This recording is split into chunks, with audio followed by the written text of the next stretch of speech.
Tabiat manusia itu macam bunga, kuntum, mekar, harum, wangi, layu, kuning, dan mati. Saya ini ibarat bunga, harum dan mulai agak kuning dan mau mati. Begitulah tabiat bunga. Makanya banyak perempuan-perempuan ingin jadi bunga, kembang terus tak kuncup-kuncup. Tak bisa, Bu. Ini sifat manusia.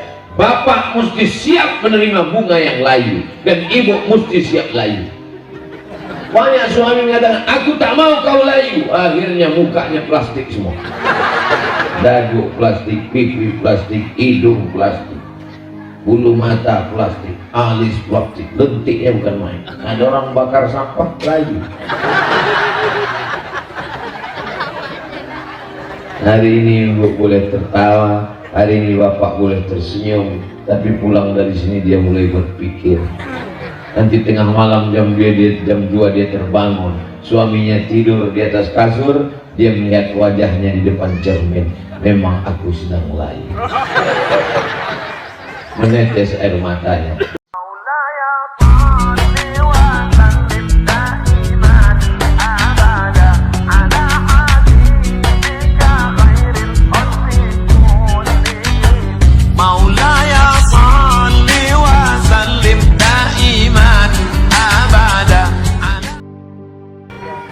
Kalau ada orang mengatakan nikmat yang besar itu adalah harta, belum tentu. Karena harta bisa menjadi nikmat, bisa juga menjadi laknat. Kalau dia mendekatkan diri kepada Allah, berarti dia nikmat. Tapi kalau dengan adanya harta jauh dari Allah, maka dia berubah menjadi laknat. Keberkahan yang luar biasa buat desa kita, kampung halaman kita adalah berdirinya pondok pesantren Madani Ikhwanul Hasanah. Madani Ikhwanul Hasanah. Madani dinisbatkan kepada Al-Madinah Al-Munawwarah. Madani Al-Madinah. Kalau Makki, Makkah Al-Mukarramah. Kalau Al-Misri, Mesir. Kalau Al-Iraqi, Irak. Kenapa disebut Madani? Padahal yang tepatnya ini bukan Al-Madani, tepatnya itu Al-Mencirimi. Kenapa pula dipakai? Karena dalam surat undangan itu dibuat situ jadwal nanti hari Jumat, hari Sabtu, malam Ahad di Mencirimi. Kenapa pula Al-Madani? Ingin membawa semangat kota Al-Madinah Al-Munawwarah sampailah di Kecamatan Sunggal ini, insyaallah. Amin ya rabbal alamin. Apa yang pertama dibangun oleh Nabi di kota Al-Madinah Al-Munawwarah? Yang pertama dibangun oleh Nabi adalah masjid. Makanya masjid ini yang pertama dibangun namanya Masjid apa namanya tadi Ustaz? Masjid Madani. Nama pesantren Madani, nama masjid Madani. Mudah-mudahan dibangun dengan selamat. Hebatnya Ustadz Abdul Somad sudah sampai ke pesantren Madani dengan, bahkan kabarnya Neil Armstrong itu sampai ke bulan dengan. Kita kalau rumah baru ada tamu datang diundang, untuk diundang datang nanti ke rumah kami ya, apa acaranya? Membaca doa. Alhamdulillah Pak Selamat Riyadi ada bersama. Yang paling beruntung istri Pak Selamat, tiap hari dapat selamat. Bapak Ibu yang dimuliakan Allah, Bapak dan Ramil, Bapak Kapolsek, hadirin hadirat, keberadaan kita pada malam hari ini untuk mensupport pondok pesantren Madani. Ikhwanul, kalau satu orang akhun, kalau dua orang akhwani, kalau tiga orang ikhwan. Ikhwan artinya bersaudara. Apakah kita malam ini bersaudara? Cuman pula bersaudara orang Jawa sama orang Batak. Kita tidak dipersaudarakan oleh suku, tidak pula dipersaudarakan oleh nenek, datuk, opung, kakek. Kita bersaudara oleh la ilaha illallah Muhammadur Rasulullah sallallahu alaihi wasallam. Ikhwan Madani Hasanah, inilah yang selalu kita minta pagi dan petang. Rabbana atina fid dunya hasanah wa fil akhirati hasanah. Ya, orang yang tak mengerti baca doa Rabbana atina fid dunya hasanah wa fil akhirati Aisyah. Kenapa kau merubah doa yang di dalam Quran itu? Istri pertama saya Pak Ustadz namanya Hasanah, nomor 2 Aisyah. Tak paham dia makna doa. Padahal yang mau kita mintakan itu baik kita di dunia, baik kita di akhirat, insya Allah jauh dari api neraka. Amin ya rabbal alamin. Tahun ini sudah ada kelas 1, maka berlanjut tahun depan kelas 2, berlanjut sampailah nanti kelas 6, lalu kemudian anak-anak kita ini nanti akan dapat beasiswa ke Al-Azhar Kairo Mesir. Amin. Ada yang ke Ummul Qura Makkah. Amin. Ada pula yang ke Australia. Amin. Oh, tak punya. Amin. Silakan dia sekolah dimanapun, yang penting nanti dia akan kembali ke Sumatera Utara membangun sesuai dengan ilmunya masing-masing. Anak pesantren tidak selamanya hanya belajar agama lalu jadi ustaz. Banyak juga diantara ibu-ibu nih yang tak mau anaknya jadi ustaz. Aku tak mau lah anakku jadi ustaz, nanti ceramah kurus macam Ustaz Somad. Aku mau anakku jadi dan Ramil mau tentara. Kira-kira kalau tamat pesantren Madani nanti masuk tentara lulus apa tidak? Siapa yang bilang lulus? Kabar gembira, ada penerimaan santri khusus tahun 2 itu khusus dari santri. Saya dapat WA dari kawan saya, Ustaz Somad, tolong sampaikan di pesantren-pesantren ada prioritas penerimaan santri khusus untuk angkatan darat. Ini kabar gembira. Jadi paling efektif dakwah ini kalau orang punya jabatan-jabatan, TNI, Polri, Angkatan Darat, Angkatan Laut, Angkatan Udara, pimpinan perusahaan, komisaris, BUMN, bupati, wali kota. Tapi kita tidak berpikir sekarang pesantren Madani didirikan hari ini, tahun ini, tapi nanti hasilnya baru kita lihat 20 tahun di masa akan datang insya Allah. Yang hari ini kelas 1 sanawiyah 3 tahun, aliyah 3 tahun, kuliah 4 tahun. 2022 dia kelas 1, 2032 baru dia selesai S1. Jadi memang ini proses perjalanan panjang. Sementara manusia sekarang mau cepat, mau instan. Kehamilan pun diinstankan orang sekarang. Nikah Januari, lahir bulan Mei. Nama anak maybe yes, maybe no. Tak bisa, mesti berproses. Di sini dia belajar bahasa Arab, bahasa Inggris, balaghah, ma'ani, bayan, fikih, usul fikih, qawaidul fikih, ilmu hadis, mustalah hadis, rijalul hadis, tafsir, ulumul Quran, tajwid. Tapi dia tidak hanya belajar agama, di sini dia juga belajar bahasa Inggris, fisika, kimia, matematika, semua dia pelajari. Jadi kalau ada anak ibu yang cerdas, yang pintar, yang kuat akalnya, yang kuat otaknya, yang kuat hafalannya, masukkan. Jangan anak yang tak lulus di SMP negeri, yang dikeluarkan dari SMP, yang tak masuk di sekolah manapun, adalah kau masuk Madani aja.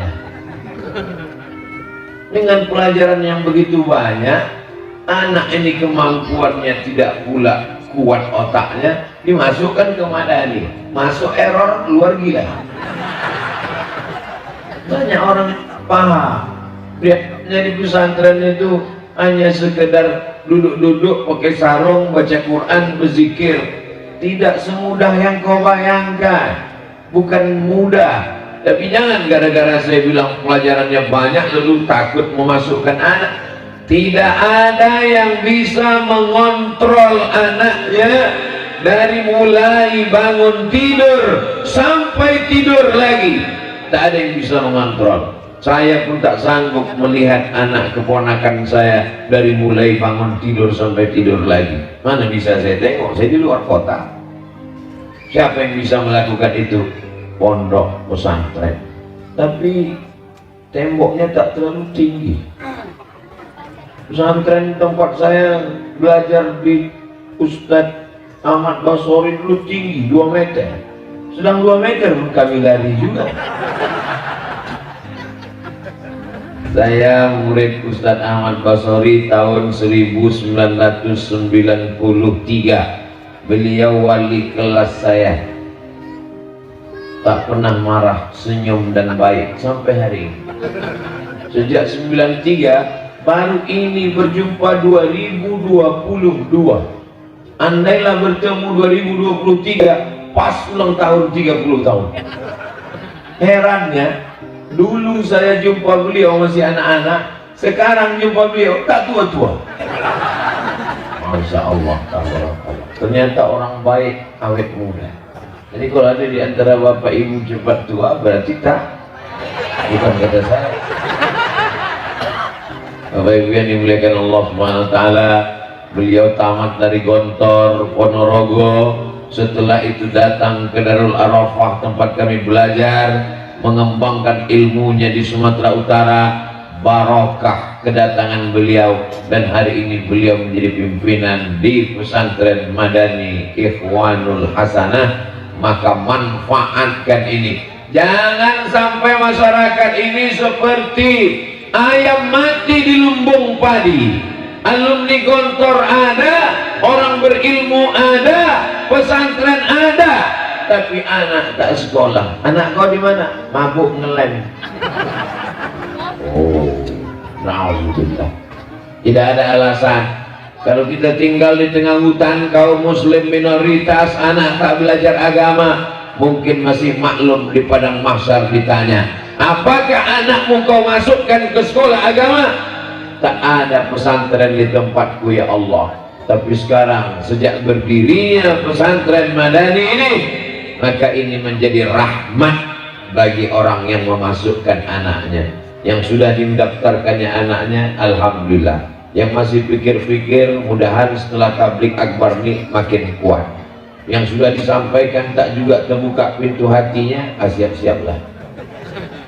Candu narkoba, LGBT bencong, menjadi perampok garong, menjadi geng motor, menjadi kejahatan yang luar biasa.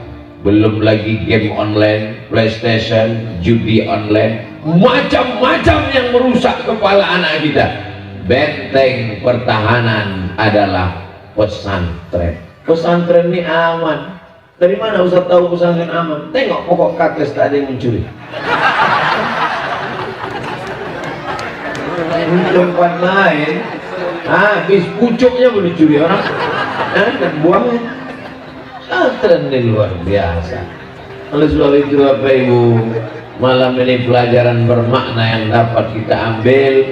Yang pertama yang ingin saya sampaikan adalah kehadiran pesantren Madani Ikhwanul Hasanah ingin mengambil semangat kota Al-Madinah Al-Munawwarah, menghadirkan spirit semangat Rasulullah. Spirit itu artinya semangat. Jadi saya selalu menggunakan kata-kata yang umum. Tak suka saya pakai istilah-istilah asing itu. Takutnya nanti anak balik bertanya ke rumah, mak, kata Ustaz Somad itu tadi spirit. Apa artinya? Spirit itu spiritus gitu. Semangat kota Al-Madinah. Dulu namanya Yathrib. Yathrib artinya tempat tanah tandus, banyak hama, banyak penyakit. Orang kalau ditanya mau kemana, mau ke Yathrib, tandus, banyak hama, banyak penyakit. Tapi kemudian ketika datang Nabi, berubah namanya menjadi Al-Madinah, peradaban, Al-Munawwarah, terang benderang. Mudah-mudahan kampung, apa nama kampung itu? Telaga Sari. Telaga itu danau, dari tadi tak ada nampak air. Sari itu artinya bunga. Pokok kayu ada, bunga adalah gak di tiga tempat. Ternyata bunga-bunganya sudah menjadi manusia-manusia. Tabiat manusia itu macam bunga, kuntum, mekar, harum, wangi, layu, kuning, dan mati. Saya ini ibarat bunga, harum dan mulai agak kuning dan mau mati. Begitulah tabiat bunga. Makanya banyak perempuan-perempuan ingin jadi bunga, kembang terus tak kuncup-kuncup. Tak bisa, Bu. Ini sifat manusia.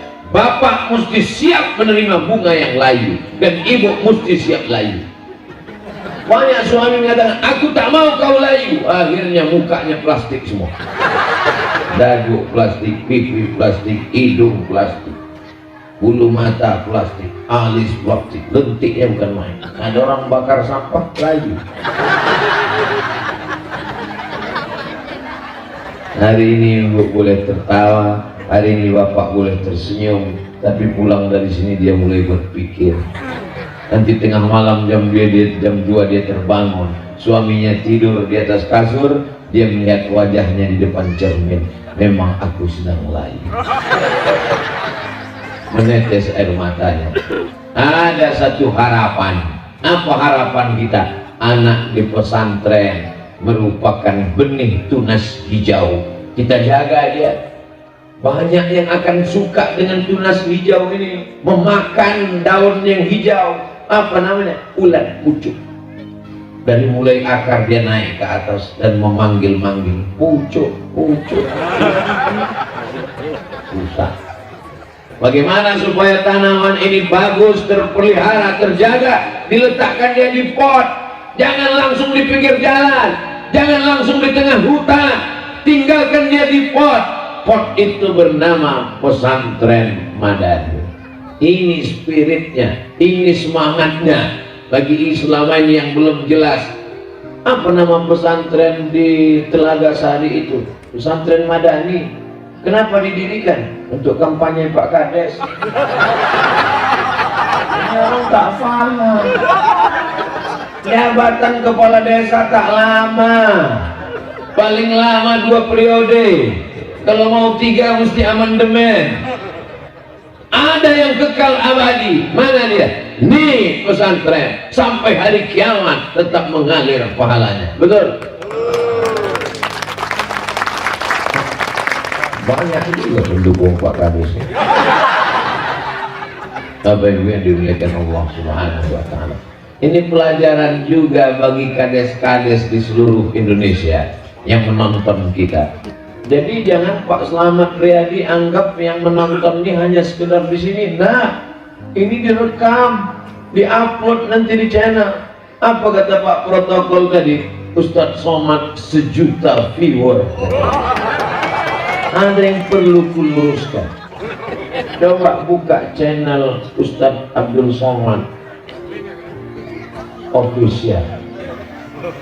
Ustadz Abdul Somad official tulisannya.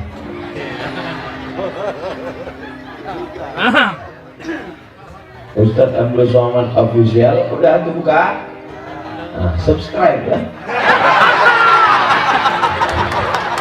Udah tuh buka.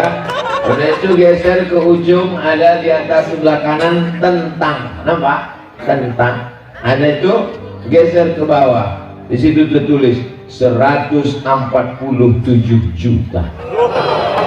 Bukan sejuta. 147 juta. Saya menunjukkan bukti, sekedar membacakan aja. Jelas-jelas di situ 147 juta. Dibilang pula sejuta. Siapa yang sakit hati?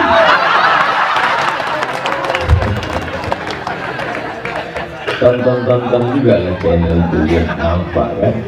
Masya Allah, tabarakallah. Bapak Ibu yang dimuliakan Allah Subhanahu wa Ta'ala, kepada seluruh yang menyaksikan, selama ini mereka berpikir nantilah aku buat pesantren kalau jadi gubernur, nantilah aku buat pesantren kalau jadi presiden, nantilah aku buat pesantren kalau jadi menteri. Datang kalian ke Telaga Sari, kepala desa pun bisa buat pesantren.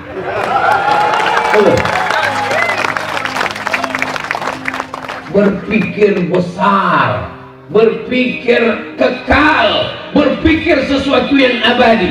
Apa yang akan kita tinggalkan setelah mati? Kades-kades yang lain mati meninggalkan apa? Stempel. Sekian. Ada kades meninggal, menangislah istri Pak Kades. Apa peninggalan bapak selama ini, Bu? Itulah Pak Ustaz. Apa itu? Baju kades. Anaknya pun tak mau pakai. Ada yang lebih kekal, lebih abadi. Mana dia? Bangun pesantren. Kalian bisa. Berapa banyak kepala desa yang jual tanah? Betul? Iya, udah. Kenapa tanah untuk pesantren tak bisa dibuat?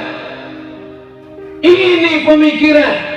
Insya Allah setelah pengajian malam ini di pesantren Madani, banyaklah nanti kades-kades yang akan menghubungi Ustaz Abdul Somad. Kami pun ingin bangun pesantren Pak Ustaz. Kami pun ingin juga Pak Ustaz. Terus apa masalahnya Pak? Ya dana juga. Apa yang dimuliakan Allah Subhanahu wa Ta'ala. Al-Kayyisu orang yang cerdas, bukan orang yang IP-nya 4, bukan orang yang IQ-nya 150. Siapa orang yang cerdas? Mandana nafsahu, ditekannya hawa nafsunya. Wa amila lima ba'dal maut, dia berpikir apa yang akan kubawa setelah mati. Yang pertama, nafsu mau berpakaian.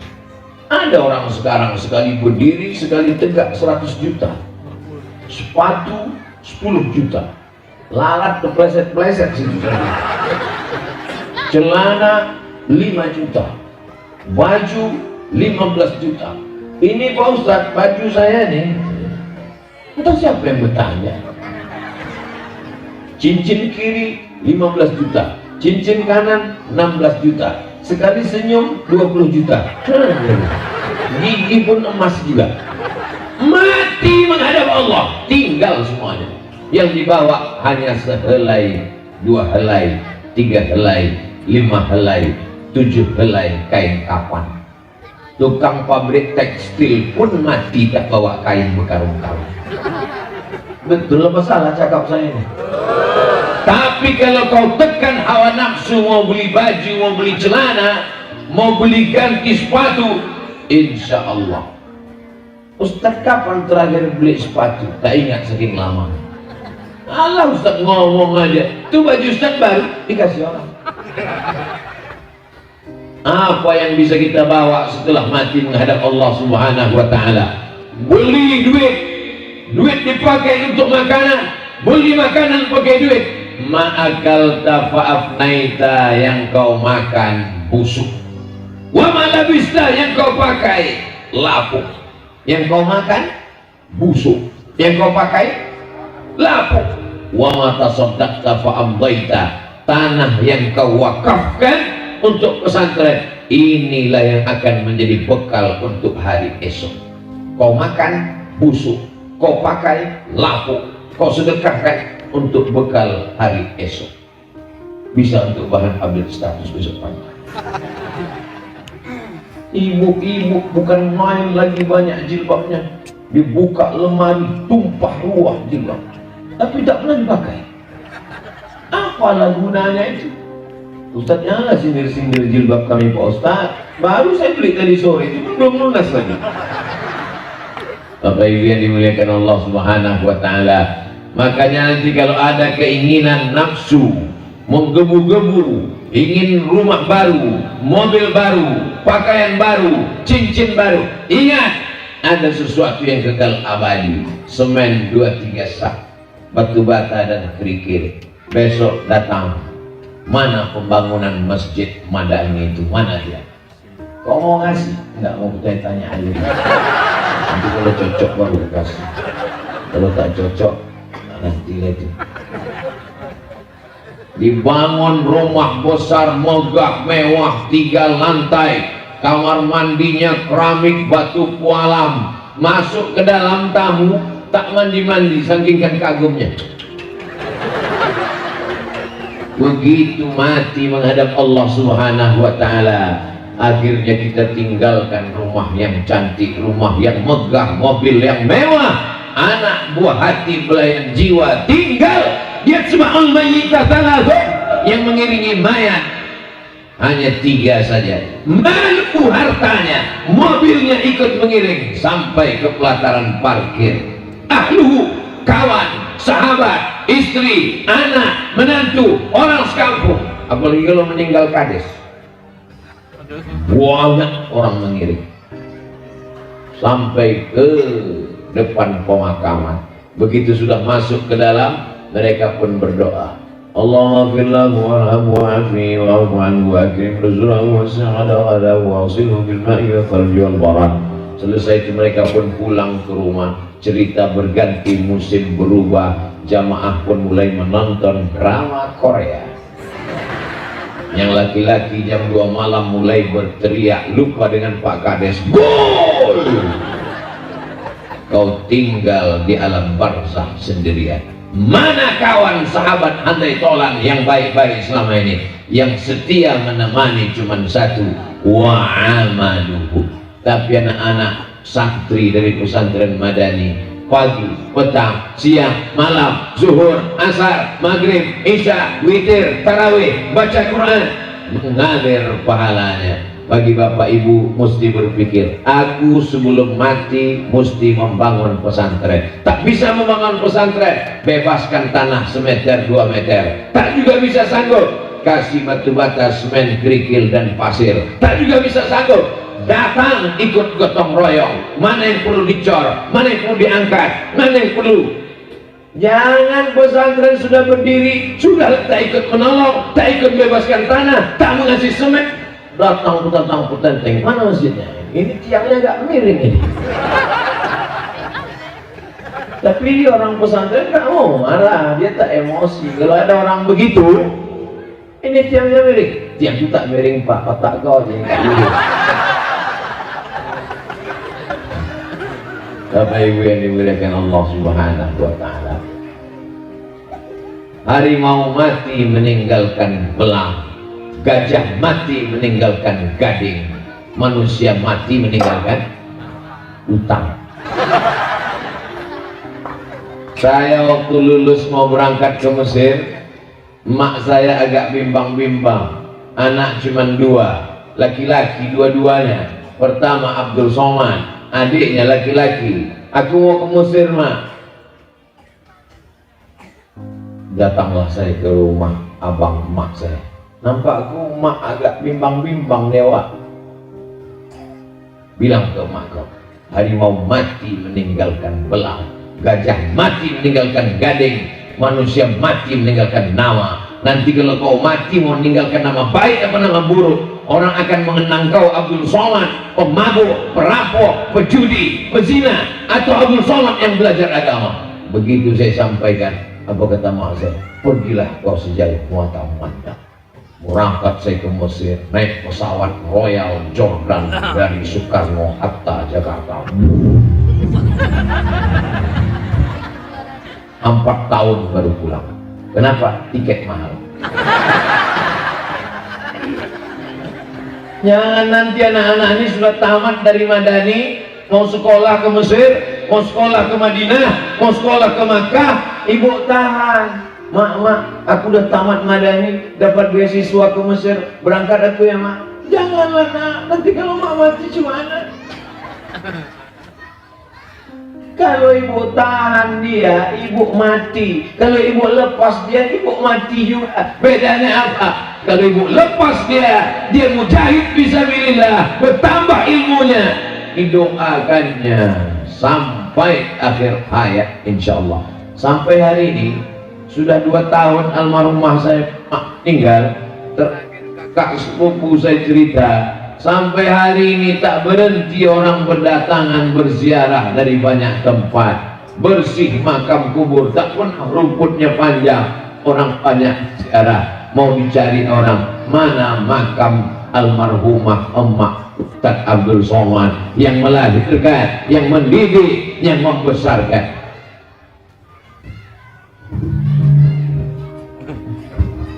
Hebatnya pesantren Madani. Rupanya kalau habis 40 menit ganti mikrofon. Tempat-tempat lain itu sejam 2 jam tak ganti-ganti. Memang betul-betul protokol COVID kesehatan. Tahu dia mulai datang ada virus, bakteri, mikron, apa namanya, langsung ganti mikrofon. Padahal dalam hati saya, kapal sih ganti orang. Bakteri udah habis, macet-macet tak juga.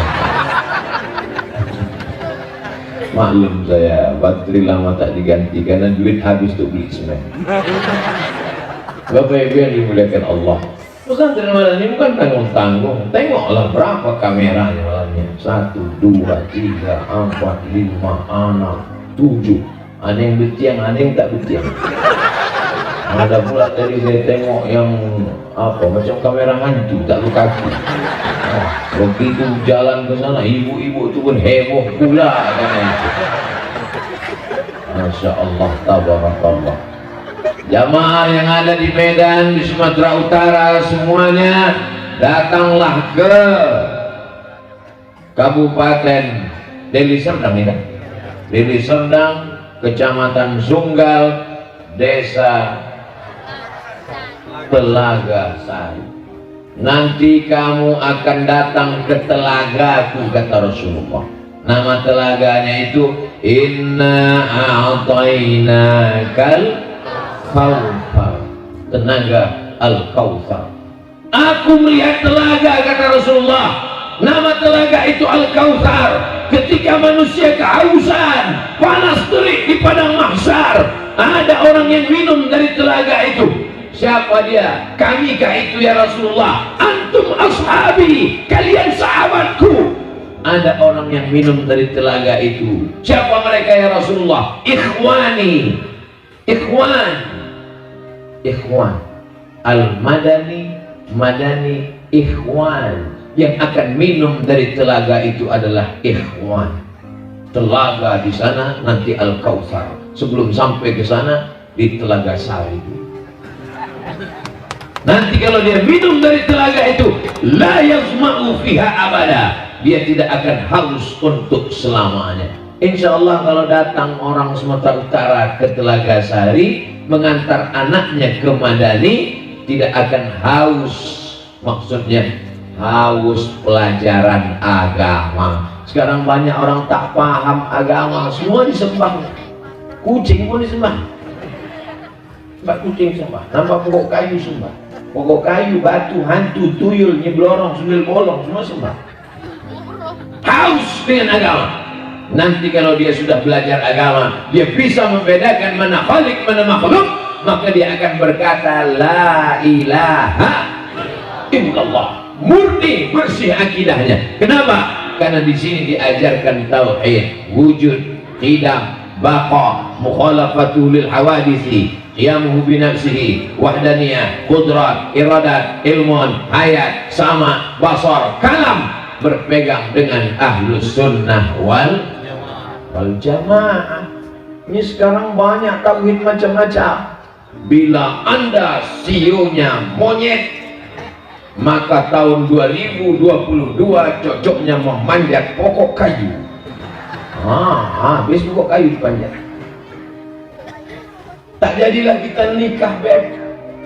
Kenapa begitu, Nyet? Karena nampaknya menurut ramalan kita nggak sesuai. Bintang kau kan kambing, bintang aku ikan. Kambing kalau jumpa ikan mana mungkin. Kau di air, aku di laut. Udah kau pegang-pegang aku, baru kau bilang tak bisa nikah. Bodat kau kan? Percaya pula dia pada ramalan. Kadzabal munajjimun walau sodaku. Dusta, bohong orang ahli perbintangan. Kalaupun betul, kebetulan. Kalau zaman dulu orang datang ke rumah peramal minta ramal. Zaman sekarang peramal itu yang datang ke rumah kita, ke meja tamu kita, ke dalam kamar tidur kita, ke dalam dompet kita. Apa kata dia? Ketik ramal spasi rek, kirim ke 9090.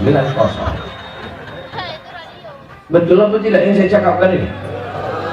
Di mana membersihkan akidah? Bersihkan akidah di pondok pesantren. Kalau ada orang mengatakan jangan masukkan anak pesantren itu radikal, radikul, sumbatkan mulutnya duit, baru dia diam. Mana ada orang aliran keras di pesantren? Kalau pesantren markas tempat radikul, sudah matilah bazar-bazar yang mengejek Ustaz Somad itu, betul? Kenapa masih hidup? Menunjukkan bahwa di pesantren orang diajarkan kelembutan. Di pesantren orang pakai sarung. Apa yang keras pakai sarung? Salah cakap. Tahu? Di pesantren orang diajarkan sopan santun, tata krama, budi bahasa. Kami dulu di pesantren bangun tidur pagi. Bangun tidur pagi, memang datang guru itu bawa batang sapu, tapi tak dipukulnya. Yang dipukulnya cuma triplek saja. Gelompak, wake up, bangun. Bangun ke masjid. Ada satu kawan tak bangun. Pulang kami dari masjid, dia masih tidur. Tapi datang tadi Syekh Syakir dari Mesir bawa batang sapu. Kok tak bangun? Aku bilang aku sedang junub. Tandai pulang. Tak kemana lah kawan junub itu sekarang. Bangun, pergi ke masjid, mengantuk-ngantuk berangkat ke masjid. Sampai di masjid, sholat sunat tahiyatul masjid, azan subuh, qabliyah subuh. Setelah itu iqamat, baru sholat subuh. Banyak juga kawan-kawan yang sujud pertama sekaligus sujud terakhir. Tak bangkit-bangkit. Tapi saya tak pernah saya coba. Setelah itu pulang ke asrama, baca Quran. Habis baca Quran, mandi. Setelah itu sarapan. Di rumah terlalu manja. Anak cuma 2, disayang-sayang, digendong-gendong, ditimang-timang. Cabainya dibelah, bijinya dibuang. Ditanya, pedas nah? Siapa yang bisa ceritakan itu? Saya tak tahan makan pedas. Cabai itu dulu dibuang emak bijinya, dimasakkan, kasih gula merahnya, kepedasan juga. Sampai di pesantren ngantri, jangankan biji cabai, batang cabai itu diblender. Tapi itulah pendidikan yang luar biasa. Sekarang banyak anak-anak, fasilitas ada, tapi dia takut menghadapi kehidupan. Kenapa? Manja. Betul kan? Anak-anak kita bukan karena tidak ada beras, bukan karena tidak ada duit, ada rumah, ada mobil, ada fasilitas, tapi penyakitnya manja, tak siap dia menghadapi hidup ini. Anak pesantren siap menghadapi hidup. Sampai ke Mesir, jumpa sama Fir'aun, siap. Habis dari Mesir, pergi ke Maroko, siap. Habis dari Maroko, pergi ke Sudan, siap. Habis dari Sudan, balik ceramah, ejek-ejek orang, siap. Dicaci maki, dibully, siap. Jamaahnya yang tak siap. Tolonglah Pak Ustaz. Ustaz kalau ceramah, janganlah menggelegar-gelegar. Kenapa gitu Pak? Tak tahan jantung kami Pak Ustaz.